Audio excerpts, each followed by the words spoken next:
नमस्कार, मैं हूं नीरज कुमार। आप देख रहे हैं एमआई मीडिया न्यूज। वक्त हो गया है आज के ताज़ा खबरों का। राष्ट्रपति द्रौपदी मुर्मू ने भारतीय सशस्त्र बलों की सराहना करते हुए कहा कि उन्होंने ऑपरेशन सिंदूर के दौरान राजनीतिक दृष्टिकोण का प्रदर्शन किया। उन्होंने महाभारत का उल्लेख करते हुए शांति और अहिंसा के मूल्यों पर जोर दिया, लेकिन युद्ध अनिवार्य होने पर पूरी दृढ़ता से लड़ने की प्रेरणा दी। सुप्रीम कोर्ट तमिलनाडु के करूर में हुए भगदड़ की सीबीआई जांच पर 10 अक्टूबर को सुनवाई करेगा, जिसमें 41 लोगों की मौत हो गई थी।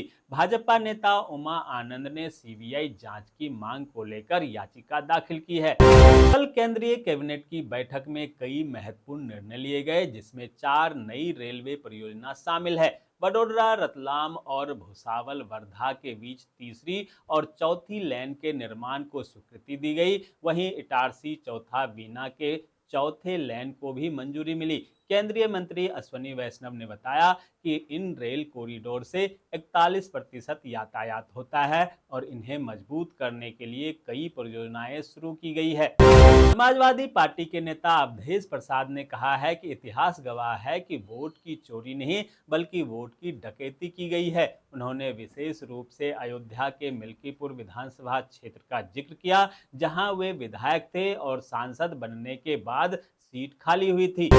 बिहार विधानसभा चुनाव में असदुद्दीन ओवैसी ने मिथिलांचल में 24 उम्मीदवार उतारने का ऐलान किया और एनडीए पर जमकर निशाना साधा। उन्होंने एनडीए पर अल्पसंख्यकों के खिलाफ काला कानून बनाने का आरोप लगाया। दिल्ली के पूर्व मुख्यमंत्री अरविंद केजरीवाल को अदालत के आदेश पर नया बंगला अलॉट किया गया, जहां मुख्यमंत्री आवास छोड़े उन्हें करीब 1 साल हो गया था। एक राष्ट्रीय पार्टी का अध्यक्ष होने के कारण उन्हें आवास मिलना चाहिए, इस मुद्दे पर आम आदमी पार्टी अदालत गई थी। दोस्तों, आगे बढ़ने से पहले आपसे रिक्वेस्ट है कि अगर आपने अभी तक इस न्यूज़ को लाइक और कमेंट नहीं किया है तो प्लीज़ लाइक और कमेंट कर दीजिए, क्योंकि आपके लाइक और कमेंट का मैं कब से इंतजार कर रहा हूं। और जैसा कि आपको पता है, कमेंट करने वाले लोगों के नाम हम न्यूज़ के लास्ट में बताते हैं, इसलिए न्यूज़ को लास्ट तक जरूर देखिए। प्रधानमंत्री नरेंद्र मोदी आज यशोभूमि नई दिल्ली में एशिया के सबसे बड़े दूरसंचार, मीडिया और प्रौद्योगिकी कार्यक्रम इंडिया मोबाइल कांग्रेस 2025 के 9वें संस्करण का उद्घाटन करेंगे। कांग्रेस पार्टी की केंद्रीय चुनाव समिति आज बिहार विधानसभा चुनाव के लिए उम्मीदवारों के नामों पर मुहर लगा सकती है। इस अहम बैठक की अध्यक्षता कांग्रेस अध्यक्ष मल्लिकार्जुन खड़गे करेंगे। यह बैठक वर्चुअल तरीके से होगी, जिसमें पार्टी के कई वरिष्ठ नेता और चुनाव समिति के सदस्य शामिल होंगे। आज है भारतीय वायुसेना का स्थापना दिवस, जिसे वायुसेना दिवस भी कहा जाता है। इस दिन देश के वीर वायु योद्धाओं के साहस, सेवा और बलिदान को सम्मानित किया जाता है। प्रधानमंत्री नरेंद्र मोदी आज से 2 दिवसीय महाराष्ट्र के दौरे पर जा रहे हैं, जहां PM Navi Mumbai international airport के पहले चरण और मुंबई मेट्रो लाइन के तीसरे चरण का उद्घाटन करेंगे। यहीं पर प्रधानमंत्री नरेंद्र मोदी और ब्रिटिश प्रधानमंत्री सर कियर स्टारमर के साथ चर्चा करेंगे। राष्ट्रीय भुगतान निगम एनपीसीआई आज से भारत में डिजिटल भुगतान के लिए बायोमेट्रिक ऑथेंटिकेशन शुरू करेगा। इसके तहत यूजर अब लोकप्रिय घरेलू भुगतान network unified payment interface UPI पर चेहरे की पहचान और फिंगरप्रिंट के माध्यम से ट्रांजैक्शन को अधिक सुरक्षित और आसान बना सकेंगे। बिहार विधानसभा चुनाव में एनडीए को जीत दिलाने के लिए प्रधानमंत्री नरेंद्र मोदी 10 सभाओं को संबोधित करने वाले हैं, जबकि नीतीश कुमार प्रतिदिन 4 सभाएं करेंगे। वहीं प्रधानमंत्री के अलावा रक्षा मंत्री राजनाथ सिंह, गृह मंत्री अमित शाह और भाजपा के राष्ट्रीय अध्यक्ष जेपी नड्डा भी कई सभाओं को संबोधित करेंगे। जरूरत पड़ने पर प्रधानमंत्री की सभाएं बढ़ाई जा सकती है। केंद्रीय वाणिज्य मंत्री पीयूष गोयल ने कहा है कि भारत और अमेरिका के बीच व्यापार समझौतों की पूरी संभावनाएं हैं। इस पर लगातार बातचीत जारी है। यूरोपीय संघ और भारत के बीच भी व्यापार समझौतों को लेकर अच्छी चर्चा चल रही है। गोयल ने आगे कहा कि अमेरिका में शटडाउन मोड होने के बावजूद बातचीत जारी है। हिमाचल प्रदेश के प्रवेश द्वार परमाणु में अब फास्टैग सुविधा शुरू हो गई है, जिससे पर्यटकों को जाम से राहत मिलेगी। बता दें कि पहले मैनुअल टोल वसूली के कारण वीकेंड पर लंबा जाम लगता था। जम्मू कश्मीर के रामबन जिले में बर्फबारी के कारण जवान टॉप पर फंसे खानाबदोश परिवारों को पुलिस ने सुरक्षित निकाला। टीम ने जोखिम उठाकर 8 लोगों और मवेशियों सहित उनके सामान को बचाया।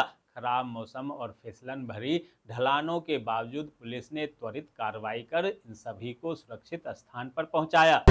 महाराष्ट्र में चीनी मिलों पर सरकार के नए टैक्स को लेकर राजनीतिक विवाद छिड़ गया है, जहां मुख्यमंत्री देवेंद्र फडणवीस का दावा है कि यह पैसा किसानों की मदद के लिए है। वहीं शरद पवार ने सरकार पर पलटवार करते हुए कहा कि सरकार किसानों की मदद नहीं, उनसे उगाही कर रही है। राजस्थान में अब साइबर सुरक्षा के प्रति बड़े पैमाने पर जागरूकता अभियान चलाया जाएगा, जहां डीजीएससी-आरबी एवं साइबर क्राइम ने एक आधिकारिक आदेश जारी कर अक्टूबर महीने में वैश्विक स्तर पर राष्ट्रीय साइबर सुरक्षा जागरूकता माह के रूप में मनाने का निर्देश दिया है। पंजाब के कपूरथला में स्वास्थ्य विभाग की टीम ने बड़ी कार्रवाई करते हुए 4 क्विंटल नकली खोया बरामद किया। यह खोया राजस्थान से अमृतसर लाया जा रहा था और मिठाई की दुकानों में सप्लाई होना था। हरियाणा सरकार राज्य के अस्पतालों में चिकित्सा सुविधाओं को बेहतर बनाने के लिए 120 करोड़ रुपए खर्च करेगी, जहां सरकार का लक्ष्य है कि राज्य के नागरिकों को सस्ती और गुणवत्तापूर्ण स्वास्थ्य सेवा मिल सके। उत्तराखंड के सीएम पुष्कर सिंह धामी और स्वास्थ्य मंत्री के निर्देश पर खाद्य संरक्षा एवं औषधि प्रशासन यानी एफडीए उत्तराखंड की ओर से पूरे राज्य में प्रतिबंधित और संदिग्ध कफ सिरप के खिलाफ अभियान जारी है। इसके तहत बिक्री और वितरण पर खास नजर रखी जा रही है। झारखंड बीजेपी के प्रदेश अध्यक्ष बाबूलाल मरांडी ने कहा कि झामुमो कांग्रेस गठबंधन की पार्ट 2 सरकार में लूट, हत्या और भ्रष्टाचार में बढ़ोतरी हुई है। एनडीए इसे मुद्दा बनाकर जन जन तक पहुंचाएगी। मध्य प्रदेश के सीएम डॉक्टर मोहन यादव ने कहा कि हमारा प्रदेश कृषि उपज पर आधारित है, इसलिए सरकार का मूल लक्ष्य प्राकृतिक एवं जैविक खेती को बढ़ावा देना और कृषि फसलों की तुलना में उद्यानिकी फसलों का रकबा बढ़ाना है। प्रवीण कुमार की रिपोर्ट। महुआ के चरखारी नगर पालिका चरखारी द्वारा महर्षि वाल्मीकि जयंती का आयोजन नगर के मोहल्ला हाथी खाना में बड़े हर्षोल्लास और श्रद्धा भाव के साथ किया गया। इस अवसर पर नगर पालिका के समस्त स्टाफ एवं नगर के गण्यमान्य नागरिक उपस्थित रहे। दोस्तों, मैं देख पा रहा हूँ कि आप में से बहुत सारे लोगों ने इस न्यूज को लाइक किया और कमेंट भी किया है, लेकिन अभी भी कुछ लोग बाकी हैं जिन्होंने न्यूज को लाइक और कमेंट नहीं किया है। उनसे भी आग्रह है कि प्लीज प्लीज प्लीज वे भी न्यूज को लाइक कर दें, कमेंट कर दें, साथ में शेयर भी कर दें। तो ये थी आज की ताज़ा खबरें। ऐसे ही खबरों से अपडेट रहने के लिए चैनल को सब्सक्राइब कीजिए, नोटिफिकेशन बेल को दबाइए, वीडियो को लाइक कीजिए और ज्यादा से ज्यादा शेयर कीजिए, ताकि आप और आपके जानने वाले रह सकें देश और दुनिया के तमाम खबरों से अपडेट।